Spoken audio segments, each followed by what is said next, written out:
Dear students, आज का हमारा टॉपिक रहेगा मैट्रिक्स। मैट्रिक्स के बारे में आपने पहले कभी सुना नहीं होगा, क्योंकि ये जो टॉपिक है सीनियर क्लास का टॉपिक है और 11th तक में मैट्रिक्स नाम से कोई चीज़ थी नहीं आपके पास में। मैट्रिक्स के अंदर होता क्या है, मैट्रिक्स कहाँ यूज होता है, इसके बारे में अपने जानेंगे। मैट्रिक्स का यूज होता है ज्यामितीय आकृतियों के घूर्णन और स्थानांतरण से संबंधित प्रॉब्लम्स को सॉल्व करने के लिए आगे की क्लासों में यूज होगा। अभी मैट्रिक्स के लिए कहाँ से मैट्रिक्स उत्पत्ति हुई है या ये शब्द कहाँ से आया है उसके बारे में जानेंगे। सन 1850 में जे सिल्वेस्टर नामक वैज्ञानिक ने सर्वप्रथम मैट्रिक्स शब्द का यूज किया था। फिर 1858 के अंदर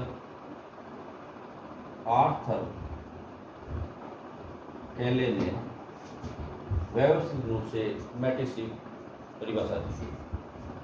मैट्रिक्स आर्थर कैले के अनुसार मैट्रिक्स समान राशियों या समान संख्याओं को आयताकार या वर्गाकार रूप में पंक्तियों और स्तंभों को रूप में व्यवस्थित करने की व्यवस्था को कहते हैं।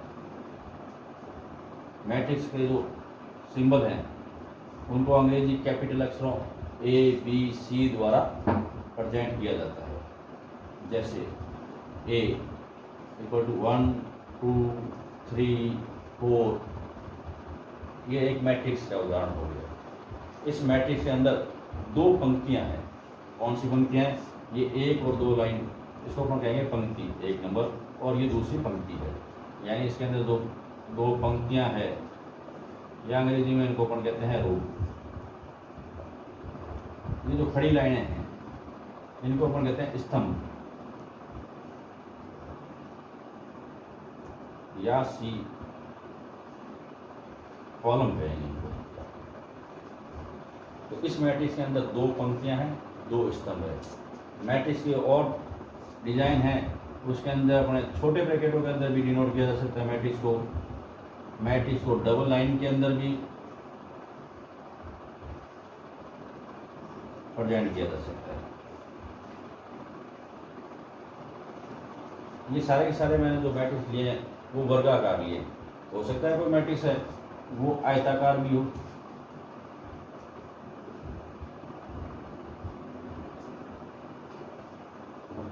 इस मैट्रिक्स के अंदर देखें तो इसके अंदर दो पंक्तियां हैं और कुल मिला के 4 स्तंभ हैं। इस मैट्रिक्स को अपन लिख सकते हैं 2 × 4। इसका मतलब क्या हो गया, ये जो पहली संख्या है वो मैट्रिक्स के अंदर पंक्तियों की संख्या को डिनोट करती है और दूसरी जो संख्या है वो स्तंभों की संख्या को बताती है। ये 2 × 4 के रूप में प्रेजेंट करने का जो तरीका है इसे हम कहते हैं मैट्रिक्स की कोटि या ऑर्डर ऑफ मैट्रिक्स। ये जो मैट्रिक्स है इसका ऑर्डर कितना है? इसका ऑर्डर है 2 × 2। मैट्रिक्स, एक मैट्रिक्स जनरल अपन ने मैट्रिक्स की बात करें तो एक मैट्रिक्स ले लिया अपन ने A, जिसके अंदर M पंक्तियां हैं। तो इसका जो पहला एलिमेंट होगा वो अपन ने कह दिया A11 है। ये 11 का मतलब है यहाँ पर जो पहली पंक्ति और पहला स्तंभ है। इसका अगला एलिमेंट हो जाएगा A12, इसका मतलब है पहली पंक्ति और दूसरा स्तंभ। इससे अगला एलिमेंट लें तो ये हो गया A13, यानी पहली पंक्ति तीसरा स्तंभ। इस हिसाब से अपन चलते रहें और लास्ट में जो पहली पंक्ति ये Nवां स्तंभ ये ले लेते हैं।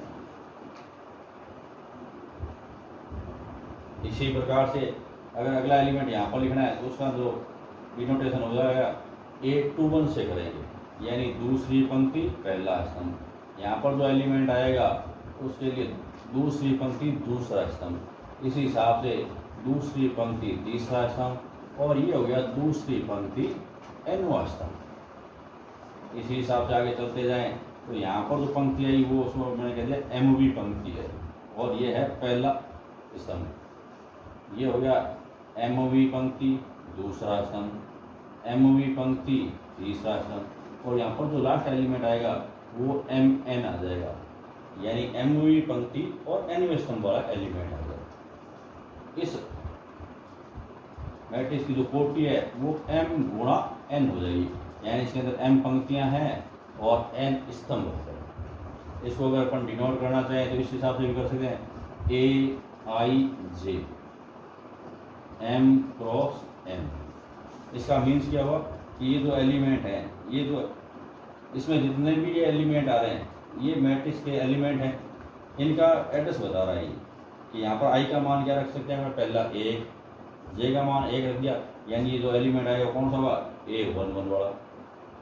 अगर अपने 5 ही पंक्ति और 7वां स्तंभ लेना है तो यहाँ पर जो एलिमेंट होगा 5 और 7 लिख देंगे। इस प्रकार से एक मैट्रिक्स को अपने संक्षेप के रूप में इस प्रकार से लिखा जा सकता है। क्लियर? मैट्रिक्स के दूसरे टाइप, दो मैट्रिक्स है जिसके अंदर पंक्तियां और स्तंभों की संख्या समान हो। दो मैट्रिक्स, जैसे एक ए ले लिया अपन ने ये और एक बी ले लिया, इसके अंदर पंक्तियों और स्तंभों की संख्या समान है, तो इसलिए इस मैट्रिक्स को अपन क्या कहते हैं कि ये दोनों मैट्रिक्स क्या है, तुल्य मैट्रिक्स है। ए और बी के तुल्य मैट्रिक्स है।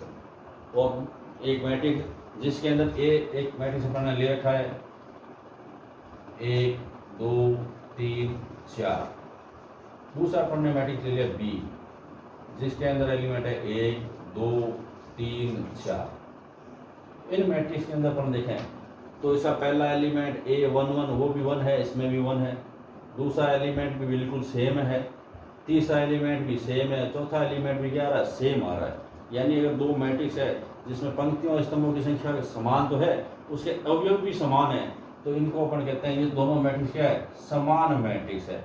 यानी A बराबर क्या हो जाएगा, B हो जाएगा।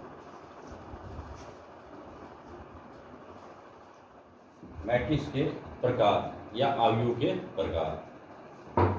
फर्स्ट टाइप में अपन देखते हैं पंक्ति अवयव।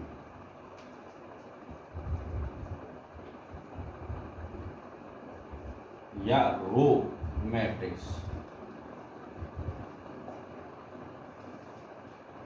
ऐसा मैट्रिक्स जिसमें सिर्फ एक पंक्ति हो, स्तंभों की संख्या कुछ भी हो सकती है, उसे पंक्ति अवयव कहते हैं। जैसे A बराबर 1 2 3 4, यह एक पंक्ति अवयव है। इसके अंदर अपन देखें तो पंक्ति एक ही है, स्तंभ 1 2 3 4, 4 स्तंभ है, यानी इसकी जो कोटि आ रही है वो होगी 1 गुणा 4 की। दूसरा मैट्रिक्स अपन ने ले लिया B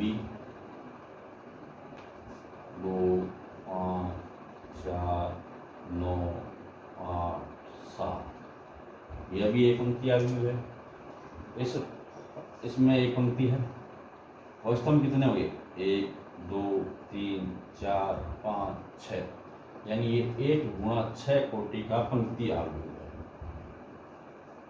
दूसरा स्तंभ अवयव।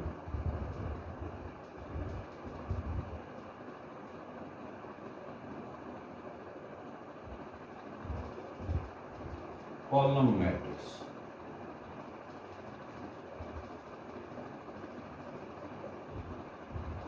ऐसा मैट्रिक्स जिसके अंदर एक स्तंभ हो और पंक्तियों की संख्या कई हो सकती है।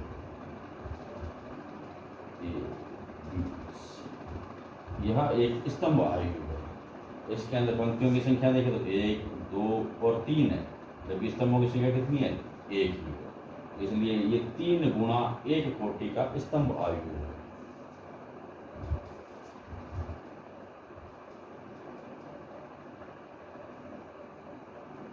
शून्य अवयव।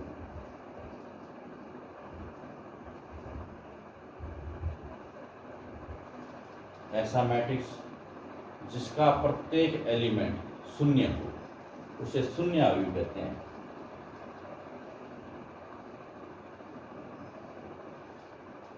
यह 2 गुणा 2 का शून्य अवयव है। इसकी जो कोटि होगी वो 2 गुणा 2 की है, B। यह भी एक शून्य अवयव है। इसकी जो कोटि आ रही है उस कोटि में क्या है, पंक्ति 1 है, स्तंभ 2 है, तो ये 1 गुणा 2 कोटि का शून्य अवयवी हो। चौथा, वर्ग मैट्रिक्स।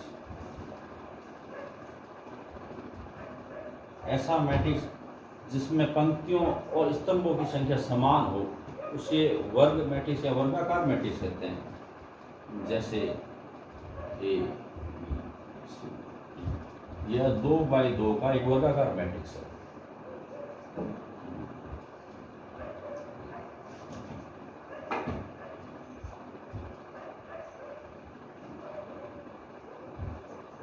यह 3x3 का एक वर्गाकार मैट्रिक्स है। दूसरी बात, इस मैट्रिक्स में अपन देखें तो यहाँ पर इसके अंदर विकर्ण बने तो विकर्ण, दो विकर्ण बने, एक तो ये विकर्ण बन रहा है, एक इस साइड वाला विकर्ण बन रहा है। तो ये जो मेन विकर्ण है, इस विकर्ण को अपन कहते हैं मैट्रिक्स का मुख्य विकर्ण। 1, 4, 5 ये मैट्रिक्स का मुख्य विकर्ण है। इस साइड वाला जो विकर्ण है उसको मुख्य विकर्ण नहीं कह रही, इस नॉर्मल विकर्ण है। क्लियर? ये 1, 4 और 5 वाला जो है वो मुख्य विकर्ण है। अब 5वां टाइप है विकर्ण मैट्रिक्स।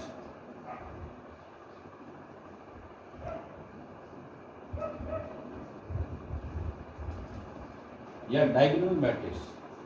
ऐसा मैट्रिक्स जिसमें विकर्ण के अलावा सारे एलिमेंट जीरो हो उसे विकर्ण मैट्रिक्स कहते हैं।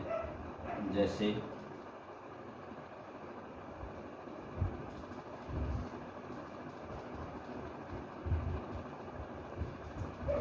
इस मैट्रिक्स में देखें तो इसका जो विकर्ण आ रहा है 1, 5 और 9, इसके अलावा सारे के सारे एलिमेंट क्या है, जीरो है। इस टाइप का जो मैट्रिक्स होता है उसे अपने विकर्ण मैट्रिक्स कहते हैं। एक ऐसा विकर्ण मैट्रिक्स जिसके विकर्ण के सारे एलिमेंट समान हो, जैसे 2, 2,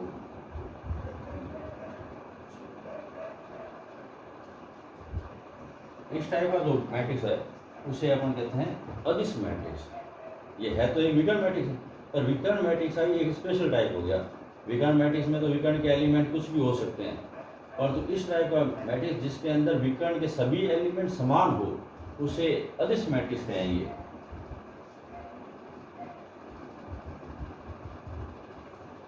यानी ये दोनों एलिमेंट सेम आ रहे हैं विकर्ण के, 5 और 5 आ रहे हैं, बाकी सारे एलिमेंट जीरो आ रहे हैं, तो ये 2x2 का एक अदिश मैट्रिक्स है। इससे नेक्स्ट टॉपिक इकाई मैट्रिक्स या यूनिट मैट्रिक्स।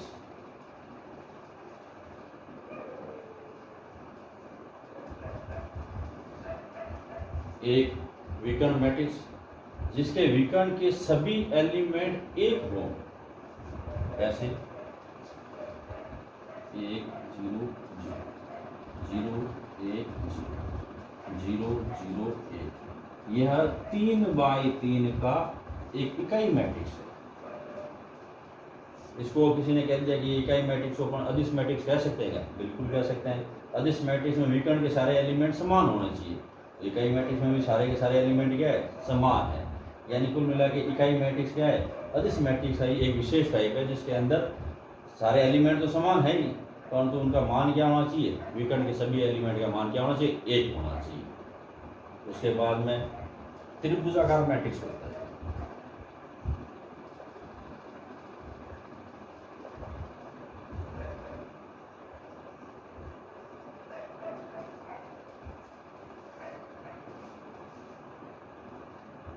इसमें दो टाइप होते हैं। एक होता है ऊपरी त्रिभुजाकार मैट्रिक्स, एक 1, 2, 4, 5, 7, 8। इस मैट्रिक्स को गौर से देखें तो इसमें जो विकर्ण है, मुख्य विकर्ण, इसके ऊपर के एलिमेंट सारे कुछ भी देखें, इसके अलावा जो नीचे की साइड में जितने भी एलिमेंट है वो सारे के सारे अगर शून्य दे रखे हैं तो इसे अपन कहते हैं ये ऊपरी त्रिभुजाकार मैट्रिक्स है। बी निम्न त्रिभुजाकार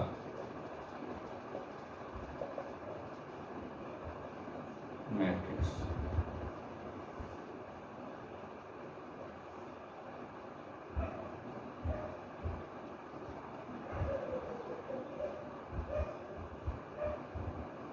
इस मैट्रिक्स में अपन देखें तो मुख्य विकर्ण से ऊपर की साइड में जितने भी एलिमेंट है वो सारे जीरो हैं, नीचे की साइड में ही बना हुआ है, तो इसे अपन कहते हैं निम्न त्रिभुजाकार मैट्रिक्स।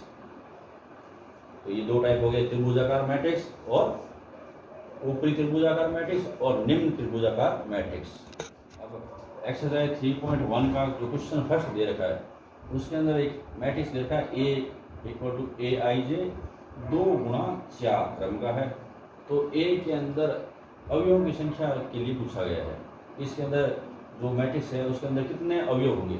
तो इससे अपने यहाँ पर जो मैट्रिक्स की प्रॉपर्टी उससे क्लियर हो रहा है कि इसके अंदर कितनी पंक्तियाँ हैं, 2 पंक्तियाँ हैं और 4 स्तंभ है।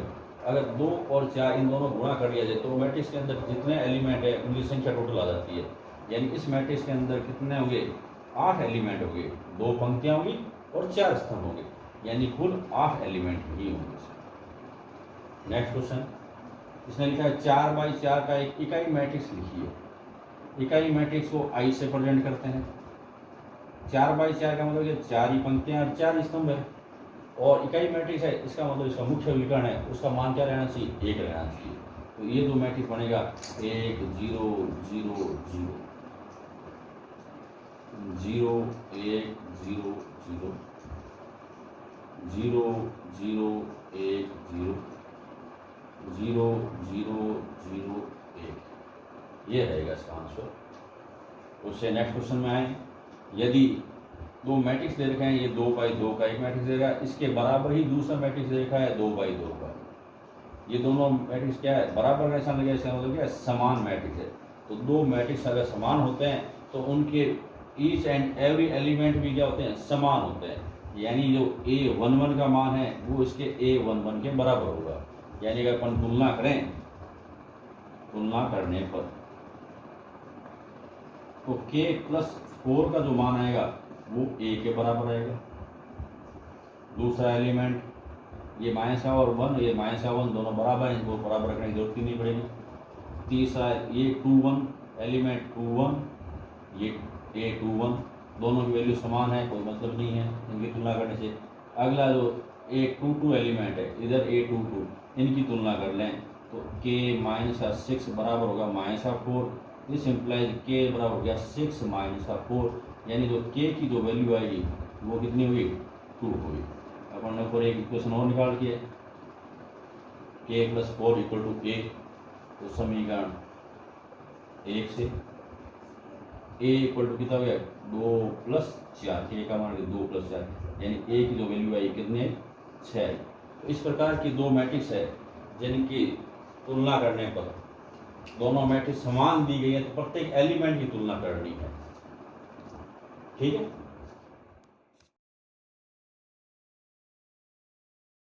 नेक्स्ट क्वेश्चन है अपना क्वेश्चन 4, 6 अवयवों वाले अवयव के संभावित क्रम क्या होंगे।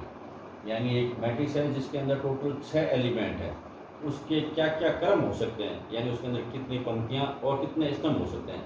तो फर्स्ट ऑफ ऑल तो अपन देखें, हो सकता है उसके अंदर एक ही पंक्ति हो और 6 स्तंभ हो, यानी उसका क्रम 1 × 6 का हो सकता है।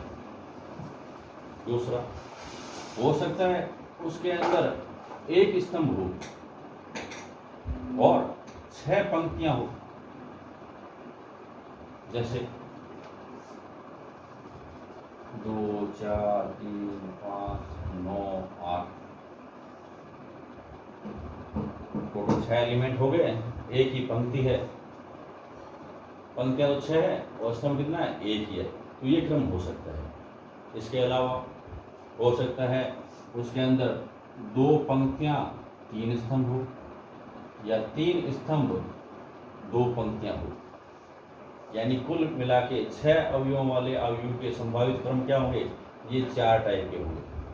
इसके अंदर क्वेश्चन में करना क्या है, जितने एलिमेंट दे रखे हैं उनके टुकड़े करो, गुणा के रूप में जितने टुकड़े हो सकते हैं वो सारे सारे अवयव संभावित है।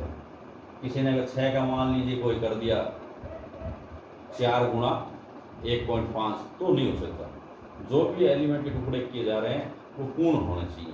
4 × 2 का हो सकता है, और 4 × 2 करते हैं तो 6 नहीं आएगा, इसलिए 4 × 2 का इसका क्रम नहीं बैठ सकता जिसके अंदर 6 एलिमेंट हों। तो 6 के टुकड़े करते जाएं, 6 × 1 6 × 1 गुणा 6, 6 गुणा 1, 2 गुणा 3, 3 गुणा 2, ये कुल मिला के अवयव के संभावित क्रम होंगे। नेक्स्ट क्वेश्चन 5वां, 2 गुणा 2 क्रम का एक अवयव है a बराबर aij, ज्ञात कीजिए जिसके अवयव, इसका सेकंड पार्ट है aij बराबर है i प्लस 2j का स्क्वायर का होल स्क्वायर बटे में 2ij रखा है। इसको सॉल्व करने से पहला पार्ट और इसका तीसरा पार्ट इसी टाइप से आप सॉल्व कर सकते हैं। तो सबसे पहले तो मैट्रिक्स ए होंगे, ए के अंदर एलिमेंट कितने देखें कि 2/2 का है, यानी इसके अंदर 2 पंक्तियां और 2 स्तंभ हो गए। तो यहाँ पर जो एलिमेंट ले रखे हैं उसके अंदर पहली पंक्ति पहला स्तंभ, पहली पंक्ति दूसरा स्तंभ, तो 2 ही स्तंभ हैं इसलिए 2 पर हो जाएंगे। और एलिमेंट क्या हो सकते हैं, A2 1 और एक 2 2, यानी ये 2/2 का एक मैट्रिक्स बनेगा। अब इन एलिमेंट की वैल्यू अपने को चाहिए, और वो एलिमेंट की वैल्यू है इस क्वेश्चन के अंदर जो पार्ट देगा इसके हिसाब से अपने को निकालनी है। कैसे, जैसे A11 निकालना है तो इस क्वेश्चन के अंदर आई और जे की जगह 1 1 लिख दिया, और यहाँ पर आई की जगह 1 प्लस का 2 गुणा में जे की जगह में 1 का स्क्वायर अपॉन 2 गुणा में 1, यानी A11 की जो वैल्यू आई है वो हो गई है 2 गुणा 1 2 प्लस 1 3, 3 का स्क्वायर 9 बटे में 2, यानी A11 एलिमेंट की जो वैल्यू आ रही है वो 9/2। दूसरा A12 एलिमेंट, तो इसके अंदर काम क्या करना है, आई की जगह रखना है 1 प्लस का 2 गुणा में जे की जगह रखना है 2 का स्क्वायर बटे में 2 गुणा आई का मान 1, 2 गुणा 2 4, 4 और 1 5, 5 का स्क्वायर कितना हो गया 25 बटा 2, ये A12 की वैल्यू है।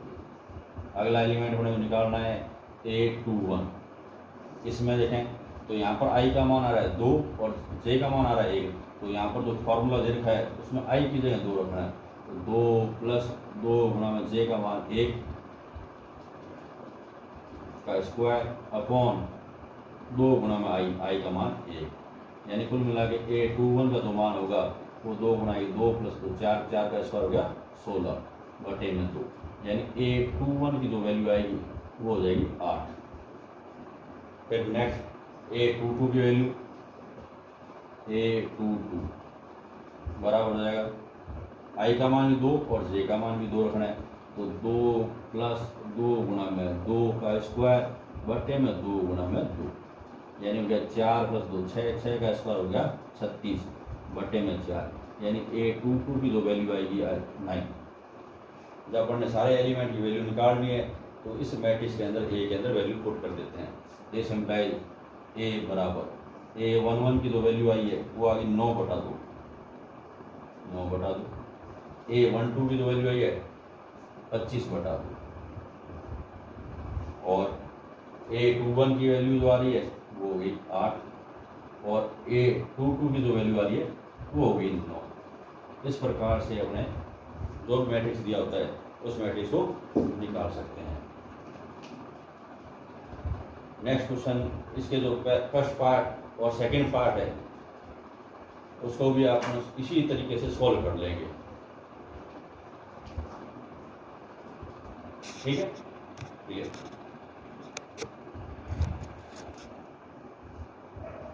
नेक्स्ट 9th क्वेश्चन के अंदर ए और बी सी के किन मानों के लिए आयु ए और बी समान आयु है, जहाँ पर दोनों आयुओं की वैल्यू दे रखी है। क्वेश्चन दे रखा है कि ये दोनों आयु क्या है, समान है। गिवन कंडीशन अपने को दे दी कि ए और बी क्या है, अपने को इक्वल लेना है, तो अपने लिखेंगे दिस इम्प्लाइज, ये हो गया ए माइनस 2 3 2c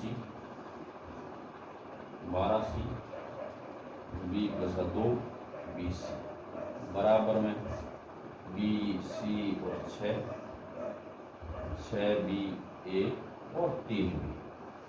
अगर दो मैट्रिक्स अपने पीछे उसने किया इसी टाइप का, अगर दो मैट्रिक्स में दोनों मैट्रिक्स समान है तो इसका प्रत्येक एलिमेंट दूसरे रिलेटिव जो मैट्रिक्स है उसके उसी एलिमेंट A11 है तो A11 से ही समान होगा, A12 है तो दूसरे एलिमेंट के 12 से होगा समान।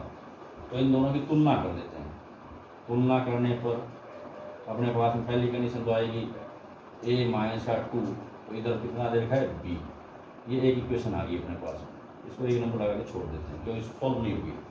नेक्स्ट देखें, ये एलिमेंट A12 इधर A12 से तुलना करें तो इसका मतलब यह C बराबर कितना आ जाए 3, ये 2 नंबर इक्वेशन आ गई। अगला देखें 2C बराबर 6, उससे C की वैल्यू 3 आई तो पहले यार कि इससे तुलना करने की आवश्यकता नहीं है। फिर A21 और A21 इनकी तुलना करें तो ये हो गया 12C बराबर हो गया 6B, ये समीकरण 3 आ गई। इसको सॉल्व कर लेते हैं। कैसे सॉल्व कर लेते हैं, 12 गुना में 3, C की जो वैल्यू आ रही है 3, यहाँ पर 6B, यानी कुल मिला के अपने पास B बराबर कितना हो गया 12 गुना 3 बटा 6, यानी कुल मिला के B बराबर आ गया 6। B की वैल्यू पता लगी है, उसके आधार पर अपना समीकरण 1 से A-2 बराबर 6, यानी A की जो वैल्यू आएगी वो कितनी आ जाएगी 8 आ जाएगी। इस प्रकार से तीनों एलिमेंट की वैल्यू A, B, C को निकाल लेंगे और अब इसी हिसाब से एक्सरसाइज 3.1 कंप्लीट कर लेंगे। इसमें जो क्वेश्चन मैंने छोड़े हैं वो आप अपने आप करेंगे, उसमें संबंधित कोई प्रॉब्लम आती है तो मुझे कॉल करके पूछ सकते हैं। और इस एक्सरसाइज का अगला जो पार्ट है अगले वीडियो में 3.2 और 3.3 करेंगे। Thank you.